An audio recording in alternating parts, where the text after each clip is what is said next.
The Mix 88.5 Property Update, brought to you by the award-winning Tudor Group, developers of Tudor Villas and in the final stages of Tudor Court Condominium, Pratham Nack Soi 2.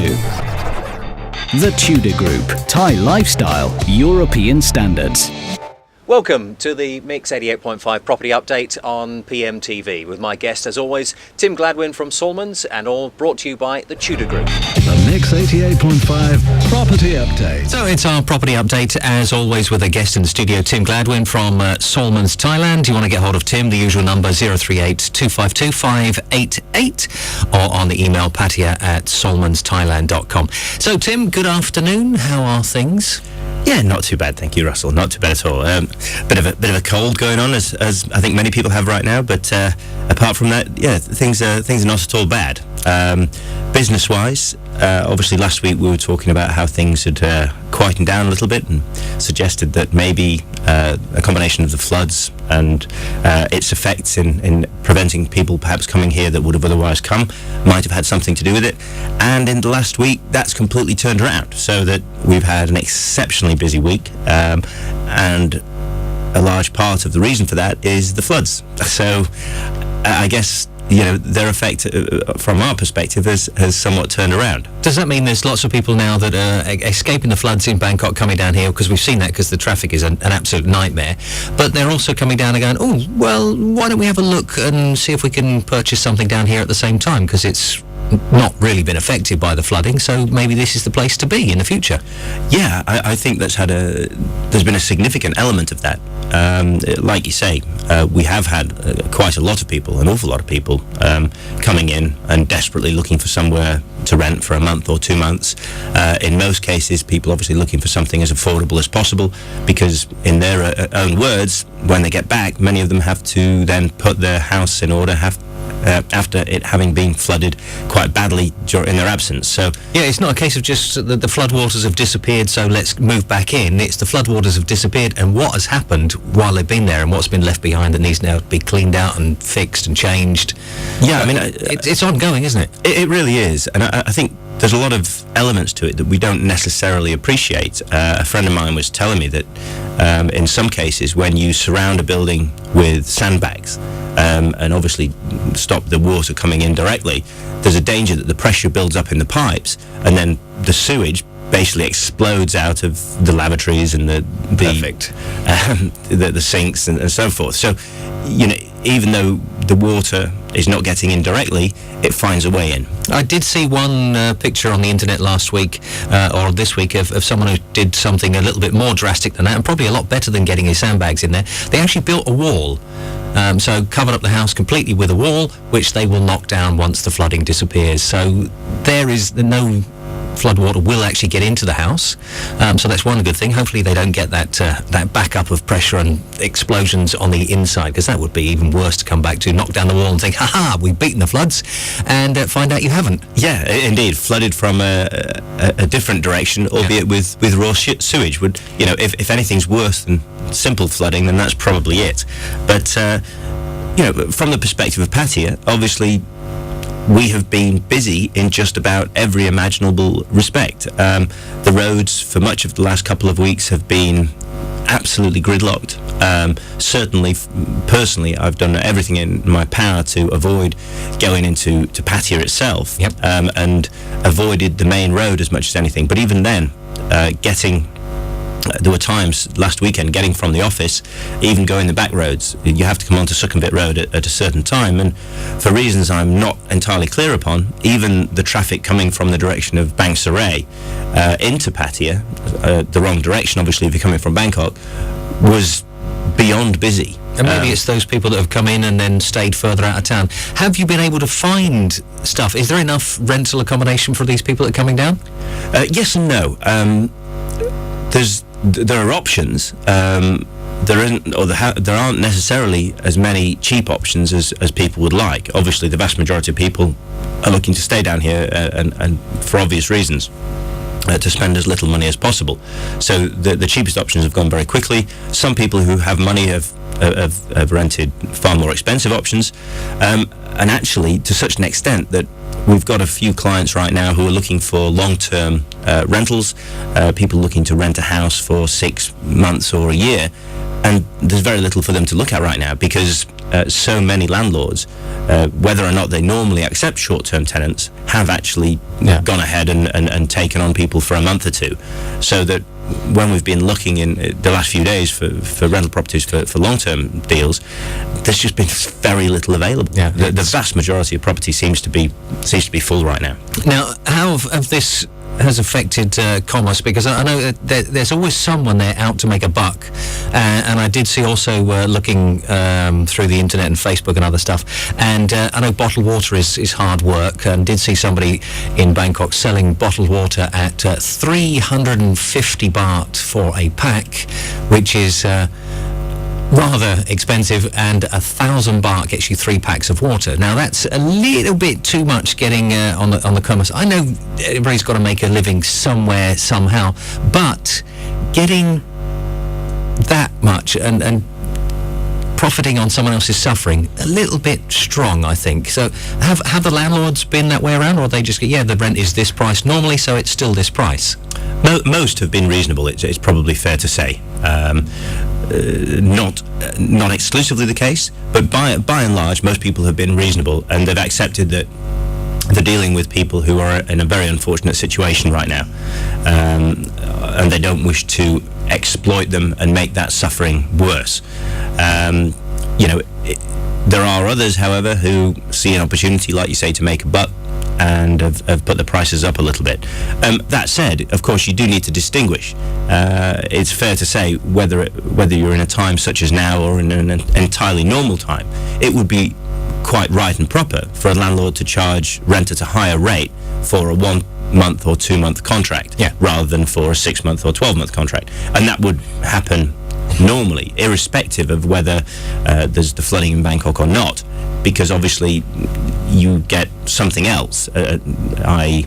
a tenant for an extended period when you do a long lease, and in return the price comes down. It's the same theory in many ways. If you're buying 100 rai of land as opposed to 1 rai, the 100 rai per rai would generally be an awful lot cheaper. So I don't think there's anything wrong with that. But like you say, with your example of the water, there are undoubtedly some people who are going over the top, and I read in the paper the other day that there's been quite a lot of complaints lodged with the Consumer Protection Board in Bangkok. And rightly so. I'm not quite sure why we can't get the deliveries, though. That's the other thing. I won't go into that and find out whose fault it is, but someone needs to be having their rear end kicked and find out why we can't now get the deliveries of water, where some places can, because if you go and fill up your car down on Sukhumvit, I think it is PTT or one of those, I fill up my car and get some petrol in there, I get free bottled water. Yes, that's but true. I can't actually go into the town and supermarkets and wherever and buy the stuff. So that's a little bit weird. I went through that very same thing the other day, and they seem to have an awful lot of cases of water there to give away. But obviously finding someone to sell it right now is somewhat of a greater challenge. Which is all very strange. Now, the floods are still there and still a problem, possibly going away. Do we think this is going to be a long-term problem? Is there anything underlying? Because we've been talking about some years ago, I know it's been said many times, that the Venice of the East is actually Bangkok. Now, Venice is having a large problem with canals and sinking. Bangkok sinking as well? Well, I mean, I've been thinking a great deal about this over the course of last week, particularly bearing in mind the many effects that the influx of people from Bangkok have had locally. The gridlock roads, the shortage of groceries, and it makes life a little bit more challenging than it is normally. What really kicked off that train of thought was a friend of mine who lives in Bangkok. With the flooding coming, he decided to have a look on the website, did a few searches, and discovered that, according to NASA, obviously a body that commands a significant amount of respect, Bangkok will, under current predictions, be completely submerged within 30 years. Now, 30 years is not an awful long time. If you think back... Not really, no. I can remember 30 years ago very, very clearly, I'm sad to say.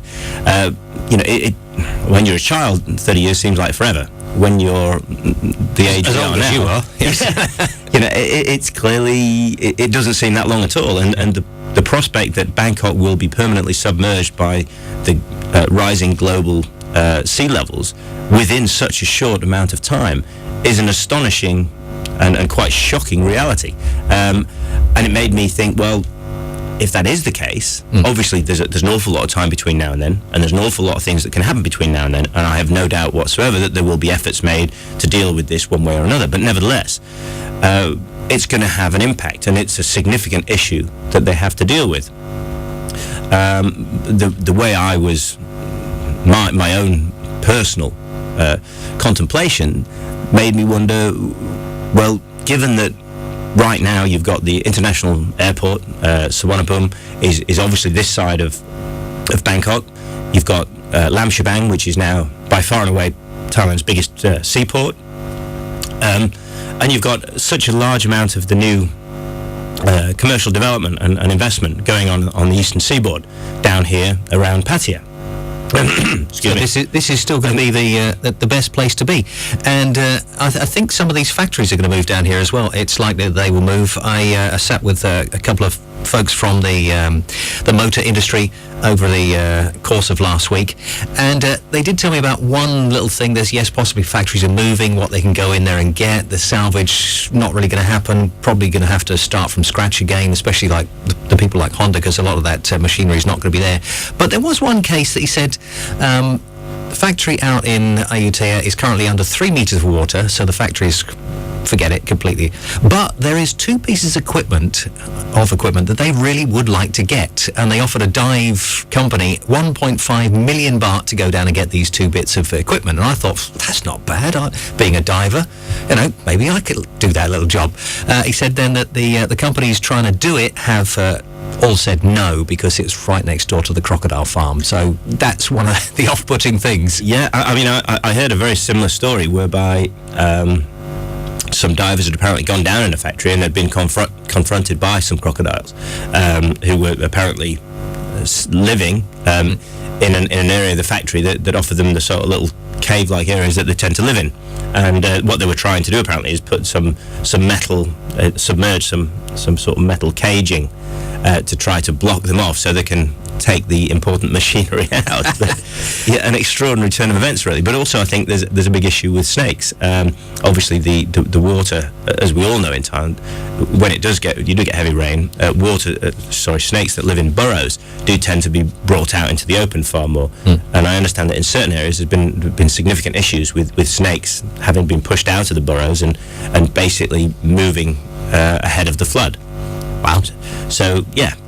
Lots of different issues. Indeed, yeah. But going back to Pattaya, yeah, as we discussed last week, I think there is a likelihood that a lot of those businesses that have previously set up their factories, perhaps inadvisedly, in a floodplain, may now realise their mistake and decide that down here, where we do have so much of the commercial development going on in Thailand, and more than that, the foreign direct investment that's coming here in significant amounts of money, obviously that may temporarily be halted by the floods, but one would anticipate, as we discussed previously, that people will look a little bit deeper and realise that while the floods were a problem in certain areas, down here they weren't a problem, and if they are planning to come to Thailand, so long as they go to the right place, there's no issue. Yeah. But it does make you wonder, with Bangkok having this threat very much in the foreseeable future, what will happen with Pattaya? And I think there's every chance that it will become far more than it currently is. I'm not saying it will necessarily, Bangkok will be abandoned and Pattaya will become the capital city. Of course not. But I think there's every chance that there will be more of a move to the east from Bangkok. Maybe more of the support businesses will move a little bit out of the centre. We've seen this decentralisation in a lot of Western countries already. So maybe that will happen in Bangkok, rather than being in office buildings close to the river, when, like I say, sea levels are due to rise to such an extent that much of the city will ordinarily be under water. We've seen what happened and the dangers of using flood barriers permanently in New Orleans when the hurricane went through. So I don't personally, you would question the common sense behind making a city grow still further when its situation vis-a-vis the rising sea levels is obviously a major issue. Maybe new development will be focused a little bit further to the east, because I think coming this way, with the airport being where it is, with Lamshebang Port being where it is, with the amount of development already here, I think that makes all the sense in the world, rather than going in another direction.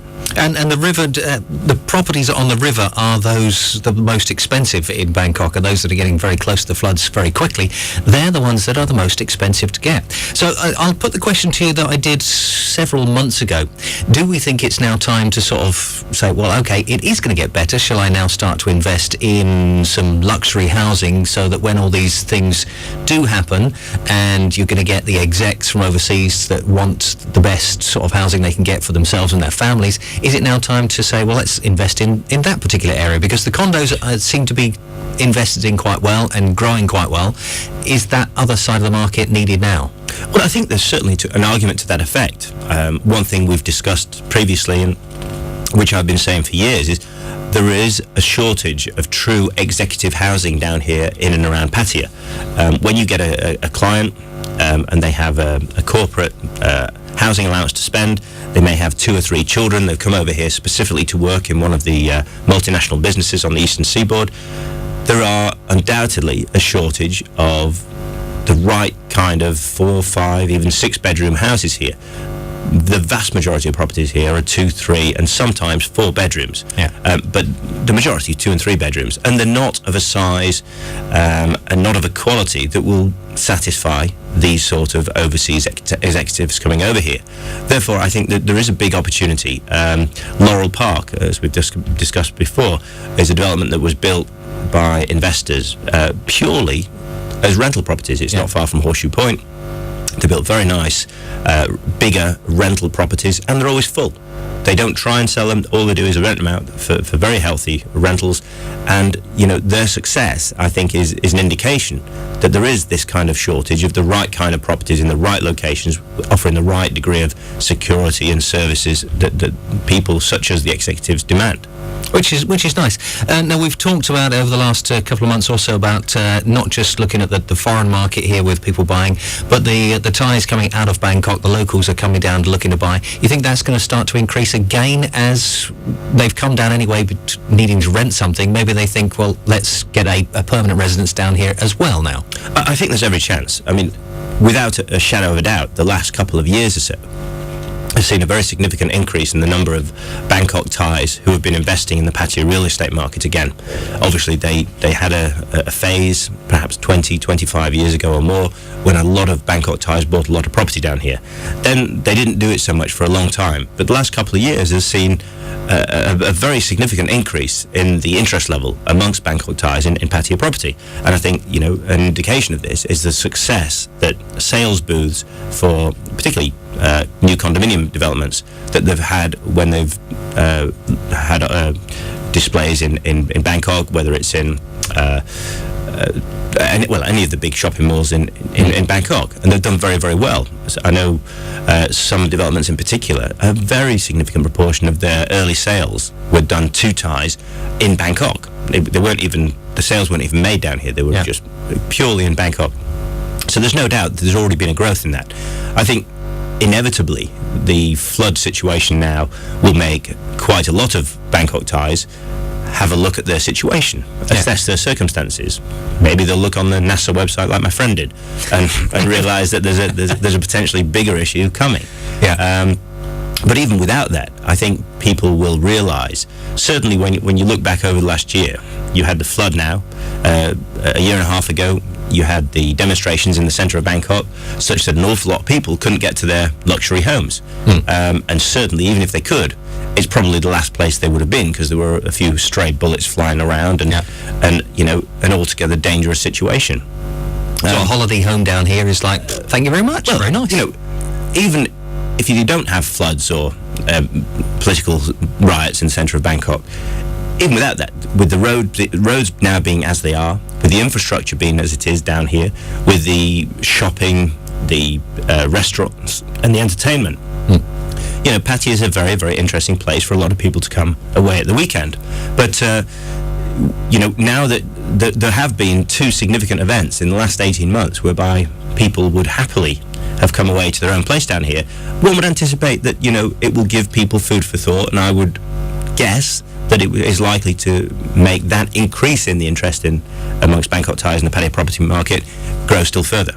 Okay, that's it. If you just tuned in, you're listening to the property update on Mix 88.5, sponsored by Tudor Group. They are currently in the last stages of Tudor Court Condominium, Pratam Nak Soi 2. You can drop by and see the quality. Simon says as they're doing the last finishing bits of that building work, come down and see it and see the quality for yourself. The UPVC windows are going in right now, and I think he'll then give us another update when the next bit goes in, because once they've finished it and painted and decorated, you won't actually be able to see the internal workings of those double-skinned walls and the insulation, all the other bits. So drop down now at any time and go and see them. Now, it's also been another busy week for launches and things getting going, new places up for grabs, and more property on the market here in Pattaya. Yes, indeed. Last Friday, Heights Holdings had a launch party for the opening of their showrooms at the Laguna Beach Resort in Jomtien. It's a development that's very similar in many ways to the Amazon development by Matrix Iguana that we've discussed in recent weeks. Yeah. Similar attractions, similar appeal, similar large swimming pool, islands, really, a very, very nice looking place. I went down there, and I must say I was very, very pleasantly surprised by the show unit which I looked at, which was a 37 square metre, 1 bed, 1 bath apartment. And I have to say, I was really surprised at how spacious it appeared. I mean, obviously 37 square metres is 37 square metres, nothing changes that. But nevertheless, the bedroom, there was plenty of room to walk at the foot of the bed, which is not always the case even in bigger condos. Yeah. A surprisingly big, spacious and very attractive bathroom, plenty of storage area, and the living area was far from cramped, with a nice kitchen at one end, a nice sitting area, and a balcony beyond.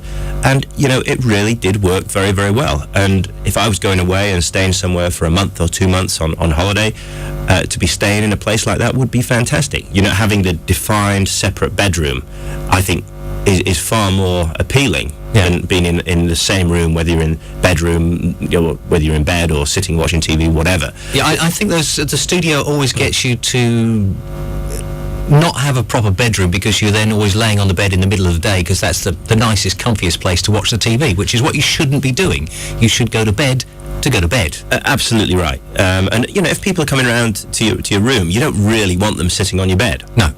Well, unless you do want them sitting on your bed. Unless they're particularly, personal visitors. But, it works really well. And I have to say, I thought it looked really very, very nice. And, I must say, it made me wonder whether I should maybe invest in one of those as well. Okay. What's the sort of price that they're looking at for the Laguna Beach then? I think right now, what they have left, they've sold exceptionally well. I think they're 60-odd% already. Wow. In I think around 2 months of sales, so they've done exceptionally well. But I think right now you can get one for about 1.5 million baht, the 37 square metre, 1 bedroom. So, that's a pretty good deal. Yeah. I mean, it wasn't that long ago that we sat here saying, well, do we think that Jomtien is going to start to be developed? And here it is now already, just a couple of months later. Yes, the Amazon, the Laguna Beach, and that are now being developed in that very same area that we were saying, well, is that now going to be a big one? Because that new road going through there, it's sort of, well, almost finished. I went down to the end as far as I could get, and then decided that, oops, I'd gone a little bit too far because there was no tarmac at the end, and I had to sort of weave my way through the potholes. But basically, it is a lot easier to run down that second road rather than go down the beach road. Yeah, it is. It really is. As far as it goes, it's fantastic. And obviously, the hope is that it will be completed as quickly as possible. Okay, and another launch as well in the same. Is that no? That's in the same area as well, isn't it? It is. Yeah, I mean it's right, literally right on that second road as well. Yeah. Atlantis is the development we're talking about, and their launch party was last Saturday. I must confess that personally I didn't make it down for a couple of reasons. Firstly, I just couldn't face the gridlock traffic, which has been terrible, as we've been saying for the last couple of weeks, and which on the weekend was perhaps at its absolute peak. Yeah. So I really just couldn't face sitting an hour and a half in the car to do the few kilometres necessary to get down to the launch party at the Centara Grand Mirage Hotel. But people from my office did go, and they had a very nice night. Said it was a very good do, and came back with some goodies and lots of information. So, And I think all hosted by Paul Strachan from PMTV. yeah, so he certainly... Which we should have gone down and seen him. So sorry, Paul, that we didn't get there. Yeah, I mean, the other thing that and perhaps the more important thing from a personal point of view was there was the Halloween party at Horseshoe Point. Yeah. And I think it was principally organised by one of the teachers, not only at St Andrews, but in my boy's year, although not his actual teacher. And so a lot of his friends were going down there. They all wanted to get dressed up in their scary outfits, and run around and have a night. So I was somewhat obligated to take him down there, which I did. And he did exactly as I had expected he would, run around like a madman and have a good time with his mates. Well, that's good. That saves you going down to the other launch. And this coming week, of course, it's Friday. More goings on with the developments in town, with Heights Holding and Vistas Developments being the sponsors for the Lighthouse this weekend. Yeah, absolutely. I think, following on from last week's launch, last Friday's launch at the new show unit at Laguna Beach Resort, Heights Holdings are obviously sponsoring this as a follow-up, and their associated company Vistas, who are doing the Peak Towers development, they're obviously joining in. I'm sure it will be a very well attended event. Certainly last year at the Holiday Inn was absolutely packed, as I recall. It's one of my favourite venues for the Lighthouse, actually, the Havana Bar. It's always very nice down there. But I think what it does, it combines the indoor and the outdoor very well. It has a nice big door, and the outdoor area is a natural extension of the indoor area, which is not always the case at these events. Sometimes you go outdoors and you're somewhat isolated and away from it, but I think it works very well there. Yeah, it's a nice little place. It's the Mix 88.5 property update here at Mix 88.5 and on PMTV every Friday, all sponsored by the Tudor Group in the last stages of Tudor Court. So let's have a look at the exchange rates this week. Not too much action virtually anywhere, really. The pound is now 49.3. It was 49.24 last week, so not really much happening there. The US dollar, 30.87. It was 30.85, so not really anything happening there. The Aussie dollar, 31.9 and 31.99 last week, so not really much happening there. A little bit of action in the euro, and I was expecting actually a lot more, especially after Greece saying that thanks very much for all your money, but we're going to put our own deal together now and tell you what we want and decide whether the people will accept the big lump of cash that you're giving us because we're broke. Yeah, it seems somewhat extraordinary, I have to say. I mean, there are times for referendums, and I think there are times when you just need to realise that the situation is so desperate that you put your faith in those leaders that you've elected to run the country. Yeah. And surely this falls into the latter category. Obviously, there's been a bit of a fall in the euro. I would suspect that obviously between last week and this week we're taking 2 points in time. I would anticipate that after the 42.95 last week, the euro got somewhat stronger on the back of the announced deal, and has now actually fallen more than it appears when you look at those 2 points in isolation. So 42.3 at this week. I would expect it to drop a little bit more after Mr. Papandreou saying, yes, we'll take your money, but under our terms. I think rather strange, and possibly to a point where the Germans and the French, and well, the British should do, but I don't think it will, but the Germans may say, well, fine, then don't be part of Euro and the European group. You can go and have your drachma. Yeah, I suspect that behind the scenes, that's probably what they're saying. You'd certainly anticipate it, but if you don't, it's a bit of a slap in the face when people to whom you owe hundreds of billions of dollars, or euros in this case, they offer to cut 50% off that debt and give you repayment options that are very generous, and you slap them in the face by saying, well, I'm not sure if we're going to accept it. Well, they say, well, okay, fine, up to you, we'll cut you out of the picture and we'll let you go. Yeah, I would. For me, that was if I was the head of the euro at that time, I'd have just said, "All right, fine, thanks. We've tried to help you. Bye bye." See you later. You don't want it? Fine, we'll keep our money.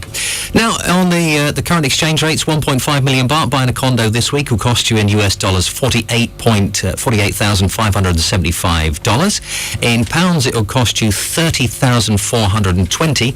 And if you're a euro person at the moment, 35,444 gets you your 1.5 million baht condo this week, which is not that bad. Still a reasonable price. So our property of the week, which we missed sort of last week, we ran out of time, but this week we're getting it in because I know it was an interesting little concept this week, isn't it? It is, yes. A couple who own a very nice, very large 5-bedroom, 5-bathroom house in Nong Kiet Noi, which is the area close to Highway 36, not far from the Regent's International School, and that's obviously very well located for the golf courses, for getting to Bangkok and the airport, so on and so forth. They also have a very nice condo in Pattaya, which is in foreign quota and worth, I think, at least 2 million baht of anyone's money. So what they're saying is, well, our house, it was valued recently at 12.5 million. We want 10.49 million for it because we're keen to get the deal done, and they want to go on. Yeah, they have children that they want to go and stay with. And they're saying, well, look, if someone comes along and buys it, we'll give you the condo at 2 million baht or thereabouts for free. I think it's a 48 square metre condo in the centre of Jomtien, a very nice development that's been doing very well for them on a rental basis. And the house is big. It's on 1 rai of land, a very big private swimming pool, lovely landscape gardens. Yeah, very, very nice house, very big house. So 10.49 doesn't seem unreasonable for that.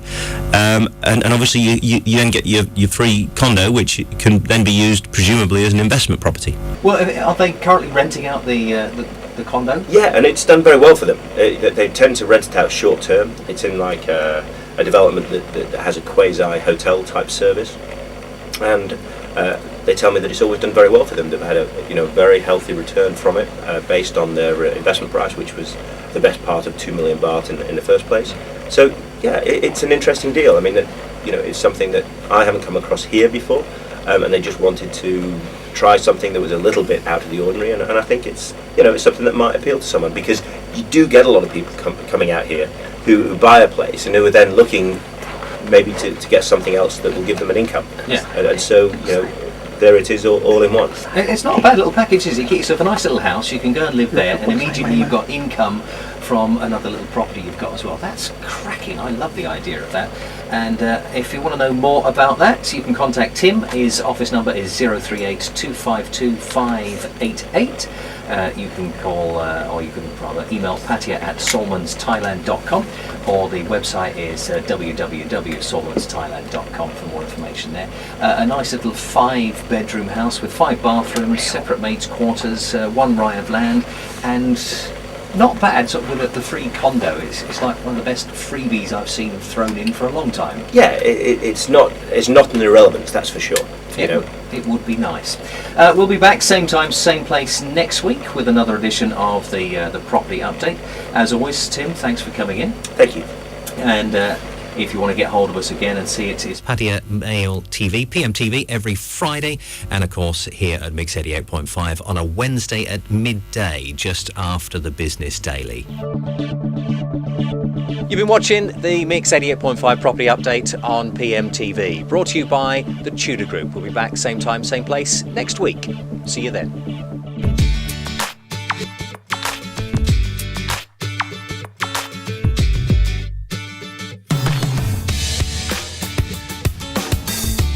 The Mix 88.5 property update, brought to you by the award-winning Tudor Group, developers of Tudor villas and in the final stages of Tudor Court Condominium, Pratam Nak Soi 2.